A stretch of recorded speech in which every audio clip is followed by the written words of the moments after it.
जैसा कि कल रक्षाबंधन था, उम्मीद करता हूँ कि सभी भाई बहनों ने इस त्यौहार को, इस पवित्र त्यौहार को बहुत अच्छे से मनाया होगा, बड़ी धूमधाम से मनाया होगा।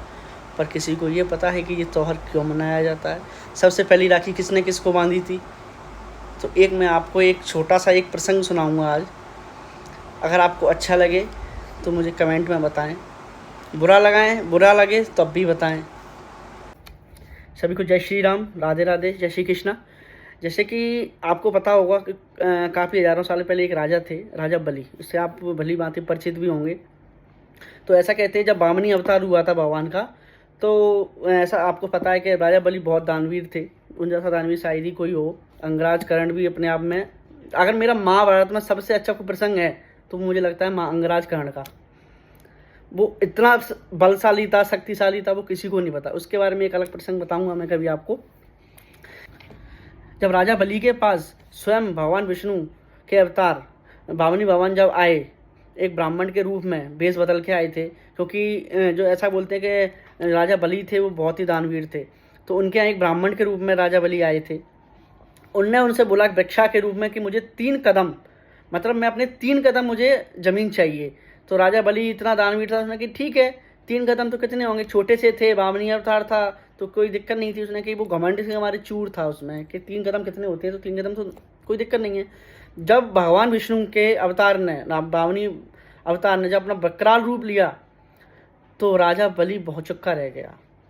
भौचक्का रह गया मतलब वो आश्चर्य हो गया कि इतना छोटा सा एकदम बदला, मतलब इतना विशाल रूप कौन है। तो वो समझ गया था ये कोई ना कोई है, मतलब स्वयं नारायण थे। वो भी समझ चुका था इस चीज़ को, स्वयं नारायण थे। जब उन्हें 2 गज जमीन नाप दी थी, जब उसने तीसरी गज के लिए राजा बलि से बोला कि इस पैर को मैं कहाँ रखूं, तो राजा बलि को भी मैं धन्य करता हूं कि उसने अपने आप को समर्पण कर दिया कि आप एक कदम को मेरे सिर के ऊपर रख दें। भगवान इससे प्रसन्न होकर उसको एक वरदान देते हैं, उसको एक आशीर्वाद देते हैं कि बोल तू क्या चाहता है।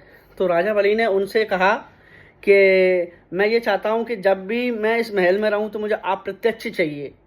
मैं आप जब भी मैं जाऊँ, सोऊँ, उठूँ, मैंने एनीबॉडी ये है कि वो उनको देखना चाहता था कि मैं जब भी कुछ भी करूँ भगवान को मैं अपने समक्ष पाऊँ।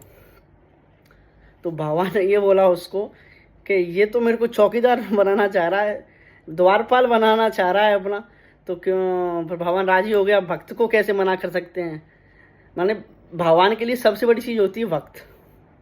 तो भगवान ने उनकी बात सुन के उनके पहरेदारी के लिए मतलब एक द्वारपाल जैसे खड़े हो गए। अब काफ़ी साल ऐसे चलता रहा, काफ़ी दिनों तक चलता रहा। तो माता लक्ष्मी बड़ी चिंतित थी इस चीज़ को लेके, क्योंकि बैकुंठ धाम उनके बिना सूना था। अब विष्णु भगवान इधर बैठे थे। तो एक दिन लक्ष्मी जी ने विष्णु भगवान से कहा कि आप आ जाओ, आपके बिना बैकुंठ धाम सूना है। नॉर्मली सभी कहते हैं इस चीज़ को। तो पर भगवान ने कहा कि नहीं, मैं नहीं आऊँगा। मैं राजा बलि को वचन दे चुका हूँ कि मैं तेरे पास ही रहूँगा, और जब तक तू नहीं कहेगा जब तक मैं नहीं जाऊँगा। तो ऐसा मतलब काफ़ी दिनों तक चलता रहा। फिर लक्ष्मी जी ने एक दिन आई राजा बलि के दरबार में, बिल्कुल भेष बदल के आई। एक युक्ति के रूप में आई थी। तो युक्ति के रूप में आई थी तो उन्होंने बोला कि आप मेरे कोई भाई नहीं है, तो मैं आपको अपना भाई बनाना सकती हूँ क्या। तो इससे राजा बलि बहुत खुश हुआ, इससे बहुत प्रसन्न हुआ। उसने कहा निस्संदेह आप मुझे अपना भाई बना सकती हैं। तो माता लक्ष्मी ने सबसे पहले तो रक्षाबंधन का अगर सही अर्थ है तो सबसे पहले माता लक्ष्मी ने राजा बलि को उनके कलाई पर राखी बांधी थी। उस दिन से लेके आज तक हम रक्षाबंधन का इस पवित्र त्यौहार मना रहे हैं, उसी दिन से।